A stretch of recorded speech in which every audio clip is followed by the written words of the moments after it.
a Igreja Católica pode salvar a Europa? Né? É a pergunta que eu faço. E... difícil, mas acho que essa aqui é uma das melhores já feitas. Eu acho muito interessante. Sabe o que eu acho muito interessante essa discussão se a Igreja Católica pode ou não salvar a Europa? Meu, também. Acho um puto... Porque assim, durante muito tempo, o catolicismo foi alvo de muitas críticas, o cristianismo como um todo, né? Dizendo que ele foi um vetor de enfraquecimento da sociedade. Muito por conta de você ter essa questão da culpa, da humildade, de dar outra face. O Hitler, inclusive, era um duríssimo crítico do catolicismo, né? Ele dizia para os pares dele ali que o próximo inimigo a ser combatido depois que ele acabasse com o judaísmo seria o próprio catolicismo, né? Sim, como todo homem consumido pela ubris, a Igreja Católica é sempre o alvo. É sempre o alvo. Incrivelmente, todos eles caem e a Igreja Católica continua. E você tem um livro... E essa discussão... Só que ela é muito mais antiga do que isso. Sim. Porque o Santo Agostinho, ele escreveu aquele livro Cidade de Deus, que eu ainda não consegui ler inteiro, porque esse é mais difícil. Discutimos ontem sobre esse livro e sobre Cidade dos Homens. Discutimos E ontem. eu achando que eu tava mó trazendo um negócio. Não, por favor, eu adoro. Estamos discutindo isso ontem. Onde? Em um bar. Não foi em live. Não! Uma da manhã. Maravilha. Discutindo. Porque assim, há uma argumentação aí, né? É compreensiva, porque assim, a crítica é compreensiva, não diz que ela é correta, mas a crítica é compreensiva, porque de fato, quando você tinha a sociedade grega, a sociedade romana, era algo muito mais pautado pela busca da glória, da conquista e tal, né? O Alexandre o Grande, por exemplo, era um admirador profundo do Aquiles, da Ilíada e tal. Do Aristóteles. Exato. Só que com o cristianismo, os valores da sociedade passaram a ser outros, em tese, pelo menos, né? Só que aí o Santo Agostinho, o ano dele era 400 e pouco, mais ou menos, é isso ou não? Que ele viveu? 300, 400 e pouco? Sim. Né? Ou seja, uns 1.600 anos atrás, ele já veio rebater esse argumento e mostrar que, na verdade, o catolicismo ele fortaleceu a sociedade e não enfraqueceu. Você entra um pouco nisso? É aquela ideia da graça versus glória, né? Existe a graça divina e existe a glória humana. Então, eu vou por esse caminho, só que eu trago, sim, um vetor de enfraquecimento do cristianismo para as sociedades ocidentais, que é o universalismo e o igualitarismo. Uhum. E eu trago uma resposta de como que a igreja ela pode ser, através da graça, o vetor de glória dos homens. Não posso adiantar todo o argumento. Não posso. Mas essa... Você vai fazer ler? Vai ter que fazer ler. Tem que ler? Vai ter que ler, cara. Quem lê? Tá ligado? O cara vendendo revista falando isso. Cara, mas, sério, eu trago essa discussão a partir dessa perspectiva de que houve, sim, um vetor de enfraquecimento do próprio cristianismo e como a sociedade ocidental é um espelho distorcido e desacralizado do próprio catolicismo. Porque temos que lembrar, a Europa é uma construção recente, antes era a cristandade. Sim. Né? Então, o que sai da cristandade para a Europa? É a própria desacralização e de certa forma, uma perversão desse seio, né? Que é a Igreja Católica. Então, existe um vetor de enfraquecimento, que a meu ver é o universalismo e o igualitarismo católico, mas que pode ser revertido a partir das próprias premissas católicas, que eu não posso dizer quais são. Você pode dizer quais são as premissas católicas? Não, colocadas no texto, caramba. Tá colocadas no texto. Porque aí eu tô te dando a minha spoiler. conclusão. Eu não Entendi. posso deixar essa conclusão. Esse texto eu acho que é um bom, inclusive, pra depois eu traduzir e publicar na gringa, velho. Eu acho que sim. Vai sair agora mesmo um texto meu, lá Bom, nos você não precisa nem Estados traduzir Unidos. pra publicar em Portugal, por exemplo. Não, em Portugal não. É boa coisa, cara. Vou enviar isso aí até pra um amigo meu que pediu até um texto. Vou mandar esse. Boa coisa, cara. Cara, esse texto é muito interessante. Eu acho um baita assunto. Sim. Enfim, feita essa digressão, vamos falar de Podpah. Vamos, agora. Nossa, agora vamos cair Após aqui. falar sobre Santo Agostinho, Travou Cidade de Deus, aqui. Cidade dos Homens. Travou aqui. Peraí. Travou para.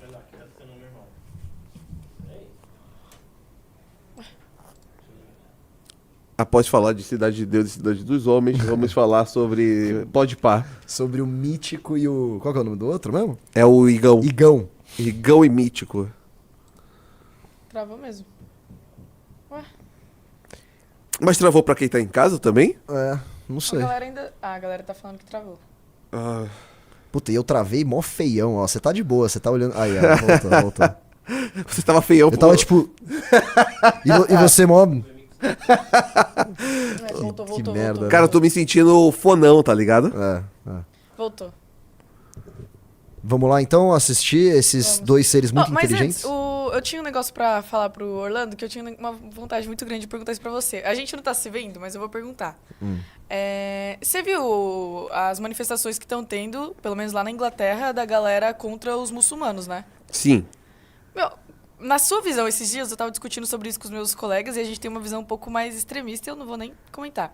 Pra você, qual é a solução sobre isso? Tipo assim, o que você acha sobre o muçulmanismo lá na... Boa tentativa. Ô, Polícia Federal, acha mesmo que vai me pegar lá no aeroporto, né? Boa tentativa, meu amigo, mas não será dessa vez. Não, Não, queria ouvir sua opinião. Eu vou falar, não, agora falando sério, sobre a questão do islamismo lá na Europa, né? A Inglaterra, a questão inglesa, ela é muito anterior. A questão do islamismo inglês é anterior. Sabe quando foi que eles conseguiram quebrar o seu ethos quando assumiram de vez o seu liberalismo e tudo mais? Na cisão anglicana. Quando... E olha só, é consequência direta da Guerra das Rosas, tá? Henrique VIII? É, consequência direta da Guerra das Rosas. Sim, sim. Né? Ele é herdeiro do último do derradeiro vencedor da Guerra das Rosas. Ele torna-se herdeiro e faz a cisão anglicana, rompendo com a Igreja Católica, fazendo aquele cosplay maldito e diabólico chamado Igreja Anglicana, que, como grande consequência histórica, insere finalmente a Inglaterra como o verdadeiro país liberal do mundo. E como todo país liberal do mundo... Colocaram esse liberalismo na religião. Na né? religião. É Na muito religião. louco isso, cara. Que é, obviamente, a própria morte da religião em favor do seu liberalismo. Por óbvio. Que aí é que tá. A Igreja Anglicana é a própria dessacralização da Igreja Católica, mantida em seus ritos pseudos religiosos. Ela nasce com essa dessacralização para poder autorizar o divórcio, por exemplo. E acaba autorizando diversas outras coisas posteriores. Com consequências, sim. Resultado. Hoje a gente tem uma bispa woke. Sim, que pra mim não tem diferença nenhuma do bispo que aceitou lá atrás a questão do divórcio, tá? Pra mim não tem diferença nenhuma entre a bispa woke... ok. Sim, entendi. não, pra mim não tem diferença alguma entre um e outro. Sim. Mas aquele momento insere finalmente e muda o ethos inglês, que apesar de serem uma nação de comerciantes, né, eles também eram uma nação de guerra, militar, bélica. Naquele momento, insere-se como uma nação apenas de comerciantes, uma nação tão somente de mercadores. O que leva, à última instância, a um país que nunca mais está ligado à sua, não vou dizer raiz, mas ao seu destino histórico. Não à toa, hoje, quando você vê a Inglaterra completamente islamizada, na verdade, ela foi antes consumida pela quebra da autoridade eclesial. Uma quebra da autoridade eclesial sempre vai ser suprida por outra autoridade eclesial. Nunca achem que a quebra da autoridade eclesial será substituída pelo racionalismo. Isso é uma bobagem. Outra autoridade eclesial substituirá. Ou se for achar que o racionalismo vai ser necessariamente melhor, né? Não é nem sobre ser melhor ou não, mas eu acho que o que suplanta é outra autoridade eclesial.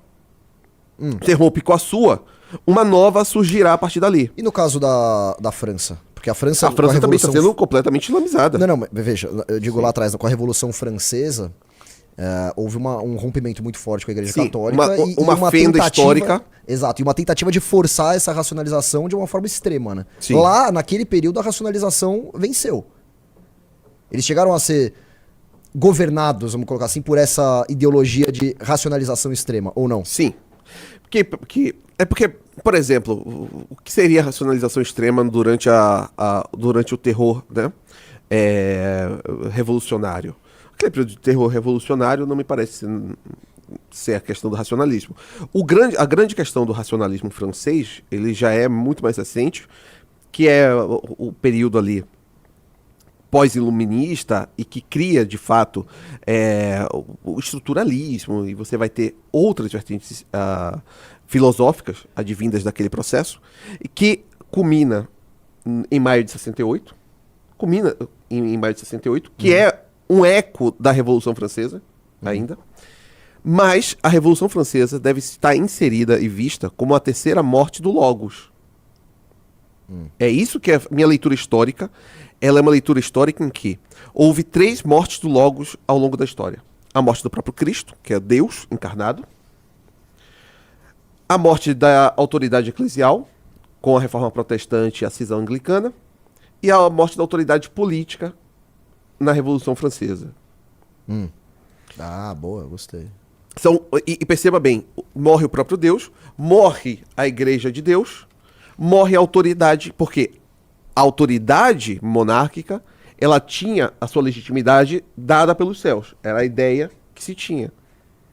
Essas pessoas tinham uma legitimidade que era a sua autoridade ser destinada pelos céus a si. Né? Isso é a terceira morte do Logos. Ocorre ali. Como resultado, nós temos uma fenda na sociedade francesa, que era uma sociedade extremamente católica, que fora da Itália era a grande nação dos papas. Então, só uma dúvida.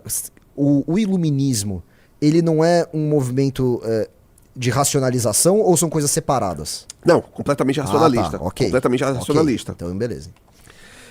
Só que essa fenda histórica na França também está levando a esse processo de suplantação da religião ligada à própria França em favor do islamismo.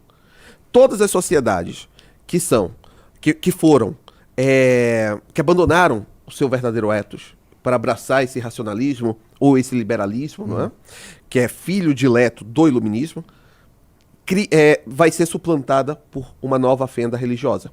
Não à toa, temos hoje no rei da Inglaterra, rei Carlos, um problema. Ele é um perennialista, ele não é um islâmico, como as pessoas dizem, ele é um perennialista, e enquanto perennialista, ele está muito mais aberto ao islamismo, porque acredita-se que a escatologia muçulmana é superior à escatologia cristã. Nossa, Meu eles Deus estão do fodidos. É, mas essa que é a questão. Oh, mas você sabia Essa que que é lá... a questão. Você sabia que lá tá... Eu tenho uma colega minha que ela viajou pra lá recentemente, ela ficou, 2 semanas. Ela falou que é muito, muito, muito comum ter manifestações de vários muçulmanos na rua pedindo pra, trocarem, sei lá, a legislação inteira pelos conceitos deles, pelas leis deles. Eles brigam com gente que como é que é? Comendo no Ramadã deles. Sim. Velho, É bizarro. E isso não Não, só eles já na são Inglaterra. tão fortes politicamente que boa parte que estamos vendo hoje desses países tomando decisões pró-Palestina, na verdade é uma forma de você fazer um aceno ao eleitorado local. Não é realmente uma questão de política externa, é um aceno para a política interna. Só que tem uma questão aqui importante para falar. Eu fui para Bruxelas fazer cobertura para Valete Plus, né? Tem até um documentário que eu escrevi, o roteiro foi uma matéria em loco que fiz lá em Bruxelas. E em Bruxelas, à época, que era das eleições para o Parlamento Europeu, estava ocorrendo também eleições distritais em Bruxelas. Cara, eu andei, eu acho que eu te falei isso, andei 12 quilômetros em um dia para poder percorrer, né, a cidade e olhar os bairros. E lá é basicamente uma cidade guetizada. Então você vai ter bairros que são islâmicos, outros que são iranianos, outros turcos e por aí vai. Muitos desses bairros, a grande proposta a nível local, distrital, tá, era sobre Palestina. Ah, é? Sério. Eu tirei fotos lá de vários flyers, né? Que eles distribuíam nas ruas. Obviamente, por exemplo, você nunca ia ver carne de porco nesses locais, né? Você não ia ver muita coisa assim. Mas pronto, então nós temos essa questão dada. Só que, só para poder concluir o que falou, a questão de manifestações, né, que você vai ver na Inglaterra... Me parece que eles ainda não entenderam o real problema do seu país. O real problema de um país que está sendo islamizado não é o islamismo.